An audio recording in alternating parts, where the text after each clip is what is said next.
ጤና ይስጥልን። ይህ ፋስት ዴሊ ነው። ሰላምታችን በያላችሁበት ይድረስ እያልን በዕለቱ የተሰሙ ዋና ዋና ጉዳዮችን ወደ እናንተ ይዘን ቀርበናል። ቻናላችንን ሰብስክራይብ፣ ፕሮግራማችን ላይክና ሼር ታርጉ እየጋበዝን የዕለቱን አበይት ዜናዎች አስቀድመን እንጀምራለን። የኤርትራ መንግስት የቀረበለትን የንግድ ጥሪ ውድቅ ባደረገ ማግስት በኢትዮ ኤርትራ ድንበር እየታየ ያለው ውጥረት እጅጉን ከፍ ያለ መጥቷል።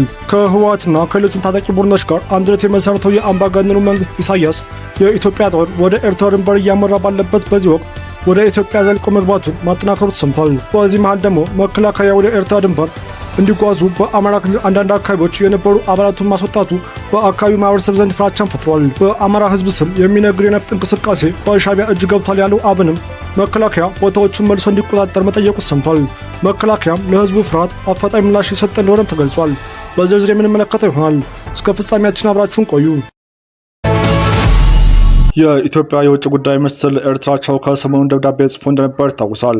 በዛ ደብዳቤ ላይም የኤርትራ መንግስት ወደ ኢትዮጵያ ድንበር ዘልቆ በመግባት የተቆጣጠራቸውን ቦታዎች ለቆ እንዲወጣና ኤርትራም ከኢትዮጵያ ጋር በገባቸው የባህር በር ጉዳይ እንዲዳደር ጥሪ ማቅረቡ አይዘነጋም። ለዚህም የኢትዮጵያ ደብዳቤ ምላሽ ሰጠው የኤርትራ መንግስት የኢትዮጵያውያን የሰላም ጥሪ እንደ ወንጀል መቁጠሩ የድንበር ላይ ትኩሳቱን እጅግ ጨምሮታል። የኤርትራ መንግስት ኢትዮጵያ የጻፈችውን ደብዳቤ የፈጠረችው ውጥረት እንደማባባስ ነው። እኔ ያስኩት ግዛት የለም፣ ድርድር አልቀበልም ባለማግስት ኢትዮጵያ ጦሯን ወደ ድንበር ማስጠጋት መጀመሩ ይታወሳል። ታዲያ ኢትዮጵያ ወደ ኤርትራ ድንበር መከላከያ ሰራዊቷን ስታስጠጋ ከውስጥ ባንዳዎች ጋር ጽምዶ የሚል ጥመት የፈጠረው ሻዕቢያ ወደ ኢትዮጵያ ድንበር ዘልቆ መግባቱን መቀጠሉ ውጥረቱን አባብሶታል። የኢትዮጵያ መንግስት ወደ ኤርትራ ድንበርና ወደ ትግራይ ክልል ሰራዊቱን እያስጠጋ በሚገኝበት በዚህ ወቅት ከሻዕቢያ ጋር ጥመት ያላቸው የውስጥ አዲስ ኃይሎች ግንባር መፍጠራቸው ደግሞ የኢትዮጵያ መንግስት የውስጥ አማጺ ኃይሎች ከኤርትራ መንግስት ጋር ይሰራሉ፣ የእሱን አጀንዳን የሚያስፈጽሙ ሲል የጻፈውን ደብዳቤ የገለጸበትን እውነታ የሚያጋግጥ ሆኗል። የኢትዮጵያና ኤርትራ ጉዳይ አሳሳቢ ደረጃ ላይ የደረሰ ይመስላል። የሚጠበቀው አንድ ጉዳይ ነው። እሱም 39ኛው የአፍሪካ ህብረት ስብሰባ ነው። ምክንያቱም የሁለቱ ሀገራት የጋራ ወዳጆች የመፍትሄ ሀሳብ የሚያቀርቡ ከሆነ ነገሮች የሚካሄድላቸው የተዘጋ አይደለም። ከባድ የጦር መሳሪያዎችን ወደ ድንበር አቅጣጫ በማስጠጋት ላይ ይገኛል። የኤርትራ ጦርም ከህወሓት ኃይሎች ጋር ሆኖ ድንበር አልፎ የገባባቸው አካባቢዎች እንዳሉ እየተነገረ ነው። ጦሩም ከዛላምበሳ እገታ መፈጸሙ ተሰምቷል። መከላከያ በሌለባቸው ኢትዮጵያ በትግራይ በኩል በምትዋሰንባቸው አብዛኞቹ የድንበር አካባቢዎች የኤርትራ ወታደሮች እንዳሻቸው እየገቡ እየወጡ ነው ሲሉም ነዋሪዎቹ ተናገሩ።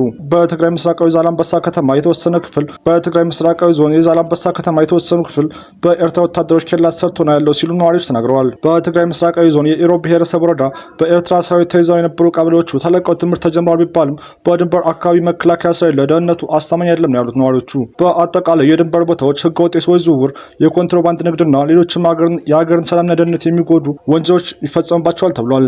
መከላከያ በሌለባቸው ኢትዮጵያ በትግራይ በኩል በምትዋሰንባቸው አብዛኞቹ ድንበሮች የኤርትራ ወታደሮች እንዳሻቸው እየገቡ እየወጡ ነው ሲሉ ነዋሪዎች ይገልጻሉ። በትግራይ ምስራቃዊ ዞን የዛላምበሳ ከተማ የተወሰነ ክፍል በኤርትራ ወታደሮች ኬላ ተሰርቶ እንደሚገኝ ተገልጿል። ምንም እንኳን ከከተማ የጸጥታ ጽሕፈት ቤት ለማረጋገጥ ያደረግነው ጥረት ባይሳካም ባለፈው ሳምንት ፋጺ ተብሎ ከሚጠራው ከተማ ወደ ዛላምበሳ በህዝብ መጓጓዣ ሚኒባስ ተይዘው የነበሩ በትግራይ ኢትዮጵያ አስፋልት መኪና አስቆመው ሰዎቹን አግተው መውሰዳቸው ቲክቫ ኢትዮጵያ ዘግቧል። በትግራይ ምስራቃዊ ዞን የኢሮቢ ብሔረሰብ ወረዳ በኤርትራ ሰራዊት ተይዘው የነበሩ ቀበሌዎች ተለቀው ትምህርት ተጀምሯል ቢባልም በድንበር አካባቢ መከላከያ ስለሌለ ደህንነቱ አስተማማኝ አይደለም። በአጠቃላይ የድንበር ቦታዎች ህገወጥ የሰዎች ዝውውርን ጨምሮ የኮንትሮባንድ ንግድና ሌሎችም የሀገርን ደህንነት የሚጎዱ ተግባራት ይፈጸማል ተብሏል።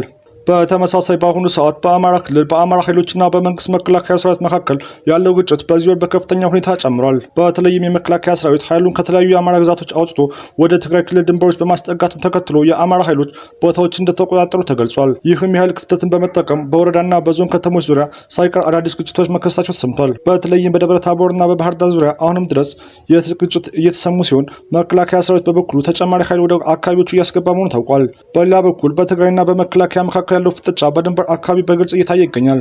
በዚህ ሳምንት በአዲስ አበባ የሚካሄደው የአፍሪካ ህብረት ስብሰባ እንደተጠናቀቀ በትግራይ አካባቢ አዳዲስና ወሳኝ ክስተቶች ሊኖሩ እንደሚችሉ በሰፊው እየተገመተ ይገኛል።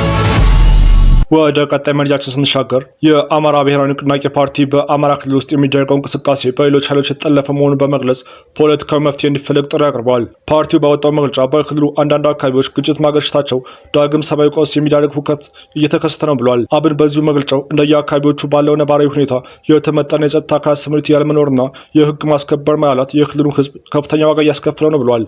የአብን ስራ አስፈጻሚ ኮሚቴ በወቅታዊ ጉዳዮች ላይ ካደረገው ውይይት በኋላ ባወጣው በዚሁ መግለጫ በክልሉ ለሚንቀሳቀሱ ታጣቂዎች፣ ለክልሉ ህዝብ እንዲሁም ለአማራና ለፌዴራል መንግስታት ጥሪ አቅርበዋል። አብን ማክሰኞ የካቲት 3 2018 ዓ.ም በይፋዊ ማህበራዊ ሚዲያ ላይ ባወጣው መግለጫ በአማራ ክልል ባለፉት ጥቂት ጊዜያት ታይቶ የነበረው አንጻራዊ መረጋጋት ከሰሞኑ ወደ ተባባሰ የትጥቅ እንቅስቃሴ መቀየሩን ገልጿል። በክልሉ የሚደረገው የትጥቅ እንቅስቃሴ የአማራን ህዝብ ትግል ማዕከል አልባ በማድረግ ጥያቄዎቹን ከስርዓታዊ ማዕቀፍ የሚያስወጣ እንደሆነ ፓርቲው በመግለጫው ላይ ጠቅሷል። ይህም የክልሉን ህዝብ የሀሳብ መሪነት የሚያሳጣ ተቋምና መንግስት አልባ የሚያደርግ መሆኑን አመላክቷል። የግጭትና ጦርነት ፖለቲካ ለአማራ ክልል ህዝብ መሰረታዊ ጥያቄዎች መልስ የማያስገኝ እንደሆነ አብን በመግለጫው ላይ አመላክቷል። በክልሉ እንቅስቃሴ እያደረጉ ላሉ ኃይሎች በማለት ባስተላለፈው መልእክትም በአማራ ህዝብ ስም የሚደረግ የነፍጥ እንቅስቃሴ ጠላፊ እጆች እየበዙበት መሆኑን ገልጿል። በዚህም የተነሳ በክልሉ በትጥቅ ትግል ውስጥ ያሉ ኃይሎች የሰላም አማራጭና ፖለቲካ መፍትሄ እንዲቀበሉ ጥሪ አቅርበዋል። አብን በክልሉ ይንቀሳቀሳሉ ያላቸው እነዚህ ኃይሎች በስም አልገለጸም። የአማራ ብሔራዊ ንቅናቄ አብን በዚሁ መግለጫው የክልሉ ህዝብ የተጋረጠበትን አሁናዊ አደጋ በልኩ ተጋፍጦ ራሱን በአርአያነት እንዲያወጣ መልእክት አስተላልፏል። ህዝባችን ከዚህ ታሪካዊ ቀውስ ለመላቀቅ የሚያደርገው ትግል ከግብ እስኪደርስ ያላሰለሰ ጥረት እንደምናደርግ ለማረጋገጥ እንወዳለን ሲልም አብን የፓርቲውን አቋም ገልጿል። አብን የፌዴራልና የአማራ ክልል መንግስታት የህግና የፖለቲካ ኃላፊነታቸውን እንዲወጡ ከዚህም ቀደም ሲያቀርብ የነበረውን ጥሪ በድጋሚ ለማቅረብ መገደዱ በመግለጫው ላይ ጠቅሷል።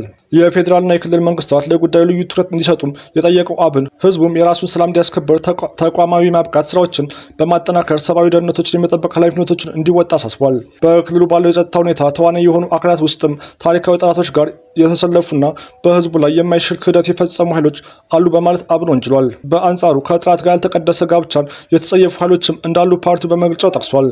በተያያዘ ዜና የአማራ ክልል ሰላምና ጸጥታ ቢሮ ማክሰኞ የካቲት 3 በፌስቡክ ገጹ ላይ ባወጣው አጭር መልእክት በክልሉም ሆነ በመላው ኢትዮጵያ ውስጥ የሚካሄዱ ግጭቶች አመራር የሚሰጣቸው ሎጂስቲክስ የሚቀርብላቸው ከመቀሌና ከአስመራ መሆኑን አስፍሯል። ወልቃይትን፣ ጠለምትና ራያን ለመቆጣጠር ያቀደው ህወሓት ለአማራ ክልል ጽንፈኛ ቡድን የሰጠው ተልዕኮ ከውስጥ ግጭት በመፍጠር ወደ ድንበር ሲጓዝ የነበረውን የመከላከያ ሰራዊት በየዞኑና በየወረዳው ተወጥሮ እንዲቆይ ማድረግ ነው ሲልም ቢሮ ከሷል።